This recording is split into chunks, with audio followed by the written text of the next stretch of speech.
बाबा जी की प्यारी साथ संगत जी, आप सभी को प्यार भरी राधा स्वामी जी। साथ संगत जी, बाबा जी हुजूर जी के साथ कल जलंधर सत्संग सेंटर नंबर 1 में गए, जहां उन्होंने दर्शन दिए और संगत बाबा जी को देखकर बहुत जोर से रोने लगी और सेवादार संगत को चुप रहने का इशारा कर रहे थे। संगत जी, कल सुबह 10 बजे से पहले बाबा जी जत्थे सेवादार को दर्शन दिए और उसके बाद सेंटर में पैदल चलकर बाबा जी और हुजूर जी ने संगत को दर्शन दिए थे। साथ संगत जी, आज मैं इस वीडियो में आपको एक ऐसी साखी सुनाने जा रही हूँ जिसकी प्रेरणा जब आप सुन लेंगे तो आपको समझ आ जाएगा कि बाबा जी क्यों हम सबको बार बार भजन सिमरन करने को समझाते हैं। इस साखी को सुनकर संगत रो पड़ी थी और जब आप भी ये साखी सुनोगे तो अपने आंसू नहीं रोक पाओगे। साथ संगत जी, आइए शुरू करते हैं। साथ संगत जी, इस संसार में रहने वाला हर मनुष्य किसी न किसी पर विश्वास जरूर रखता है। कोई मंदिर में हाथ जोड़कर मालिक की भक्ति करता है तो कोई मस्जिद में हाथ फैलाकर मालिक की इबादत करता है, तो कोई गुरुद्वारे में जाकर मत्था टेककर मालिक की भक्ति करता है। किसी को पीर फकीर पर विश्वास होता है तो किसी को अपने गुरु पर विश्वास होता है। साथ संगत जी, जब भी किसी को कोई कठिनाई या मुश्किल का दौर जीवन में आता है तो हर एक इंसान जिसमें विश्वास होता है तो उस कठिन समय या बुरे दौर में सबसे पहले वे उसी को याद करता है, क्योंकि उसको उस पर पूर्ण विश्वास होता है। और जब कोई भी अपने इष्ट पर अटूट विश्वास रखता है तो परमात्मा को हर हाल में उसका साथ देना ही पड़ता है और उसे मुसीबत से बाहर निकालने के लिए कोई ना कोई रास्ता जरूर निकालता है। आज जो मैं साखी आपको सुनाने जा रही हूँ उससे सुन लेने के बाद आपका विश्वास अपने इष्ट पर 2 गुना हो जाएगा जी, और आपके अंदर बड़ी से बड़ी मुसीबत से लड़ने की शक्ति आ जाएगी। घबराओगे नहीं। साथ संगत जी, सबसे पहले तो हमें एक बात कभी नहीं भूलनी चाहिए कि संसार में जन्म लेने वाला हर एक जीव यहाँ पर अपने कर्मों का हिसाब दे रहा है और हमें यहाँ इस भौतिक संसार में हमेशा नहीं रहना है। कर्म का हिसाब किताब भोगकर चले जाना है। हम देख सकते हैं कि कितने प्यारे जिन्हें हम बहुत ज़्यादा प्रेम प्यार करते थे, वे हमारी आंखों के सामने इस संसार को छोड़कर जा चुके हैं। संगत जी, जब हम कर्म भोगने के लिए इस संसार में आते हैं तो ये लाजमी है कि जीवन में दुख और मुसीबतें भी आएंगी, और मुसीबत आने पर जो इंसान घबराते नहीं हैं वही मालिक का सच्चा प्यारा होता है।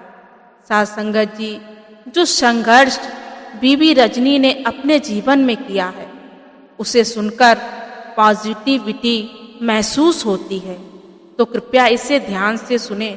साथ संगत जी, जब गुरु रामदास जी गुरु गद्दी पर मौजूद थे तब राय दूनी चंद की सबसे छोटी बेटी रजनी को कोई भूल नहीं सकता। रजनी एक सिख गुरु की शिष्या थी। एक दिन वे अपनी बहनों के साथ बैठी थी और अपने पिता से मिले कुछ नए कपड़ों की प्रशंसा कर रही थीं। सारी बहनें बहुत खुश थीं और कह रही थीं कि उनके पिता उनके लिए कितने अच्छे थे। लेकिन छोटी रजनी ने देखा कि सभी उपहार देने वाला तो वे मालिक है, वे परमात्मा है जो सारे संसार का पालन करता है। उसके पिता तो उस परमात्मा की महानता का एक साधन मात्र थे। लेकिन जो लोग अपने घमंड के आगे उस कुल मालिक की रहमत को ठुकरा देते हैं, वैसे ही सेठ राय दूनी चंद थे। जब अपनी पुत्री के मुख से अपनी टिप्पणी सुन ली तो वे बहुत क्रोधित हो गए। संगत जी, ये पहली बार नहीं था कि वे अपनी अत्यधिक परमात्मा के प्यार के कारण अपने पिता के क्रोध का शिकार हुई थी। इसलिए रजनी के पिता उसे कृत्याग्न दुष्ट मानते हुए उस बेचारी की शादी एक कोढ़ी से करवा दी और उसे ताना मारकर कहा कि वह देखेगा कि उसका परमात्मा उसे सामान्य जीवन जीने में कैसे मदद करेगा। कोढ़ी बुरी तरह से विकृत हो गया था और उसके शरीर से दुर्गंध आ रही थी। बेचारी रजनी बिना किसी शिकायत के अपने भाग्य व कर्मों के लेखे को स्वीकार कर लिया और खुद को व अपने अपंग पति को पालने के लिए कड़ी मेहनत करने लगी। साथ संगत जी, इतना कुछ होने के बावजूद वे परमात्मा के नाम का भजन सिमरन करती रही, क्योंकि उसे यकीन था कि मालिक जो करता है भले के लिए ही करता है। अतः उसे जीविका के लिए भीख मांगने के लिए मजबूर होना पड़ा। फिर भी उसने अपने कोढ़ी पति को नहलाया और खिलाया, कभी भी मालिक पर से विश्वास नहीं खोया। एक दिन रजनी पड़ोस गांव में जाते हुए तालाब के पास पहुंची। अपने पति को टोकरी जिसमें वह बैठा हुआ था तालाब के किनारे रखकर वह किसी काम से बाहर चली गई थी। स्वभावतः भोजन की तलाश में गई होगी। संगत जी, इसी बीच उस अपाहिज पति ने देखा एक काला कौवा तालाब के पानी में डुबकी लगाता और सफेद होकर बाहर आता देखा। इस चमत्कार को देखकर वह हैरान रह गया और वह रेंगता हुआ तालाब के किनारे गया और डुबकी लगाने में कामयाब हो गया। उसने खुद को देखा कि वह पूरी तरह से ठीक हो गया। जब उसकी पत्नी वापस लौटी तो वे अपने पति को स्वस्थ देखकर हैरान रह गई। वह सुंदर और स्वस्थ था। पहले तो वे घबरा गई और उसे संदेह हुआ कि कहीं वे कोई और व्यक्ति तो नहीं, लेकिन जब उसने कोढ़ के निशान वाली उंगली उसे दिखाई तो उसे विश्वास हो गया। फिर दोनों पति पत्नी ने मालिक का शुक्राना किया और फिर अपने सद्गुरु के पास उनका आशीर्वाद लेने गए। साथ संगत जी, इस साखी का संदेश ये है कि यदि आप मालिक पर पूर्ण विश्वास रखते हैं तो एक विश्वास का फल जरूर मिलता है। जैसे बीवी रजनी ने हमेशा गुरु और परमात्मा पर विश्वास रखा। जो कुछ भी उनके जीवन में हुआ उसे मालिक का प्रसाद समझकर ग्रहण करती रही और मालिक का नाम सिमरन नहीं छोड़ा।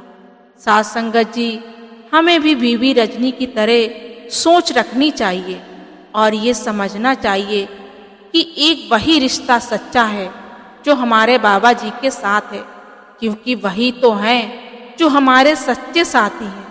क्या लोक क्या परलोक दोनों जगह साथ निभाएंगे। बाकी सब रिश्ते तब तक साथ हैं जब तक शरीर कायम है। शरीर खत्म, सारे रिश्ते नाते भी छूट जाते हैं। इसलिए अपने असल रिश्ते को मजबूत बनाने की सलाह बाबा जी अपने हर सत्संग में देते हैं और वे रिश्ता मजबूत होगा भजन सिमरन द्वारा। साथ संगत जी, इसी के साथ मैं आपसे विदा लेती हूँ।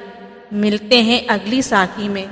अगर अभी तक आपने इस चैनल को सब्सक्राइब नहीं किया तो सब्सक्राइब करना ना भूले जी। गुरु प्यारी साथ संगत जी, राधा स्वामी जी।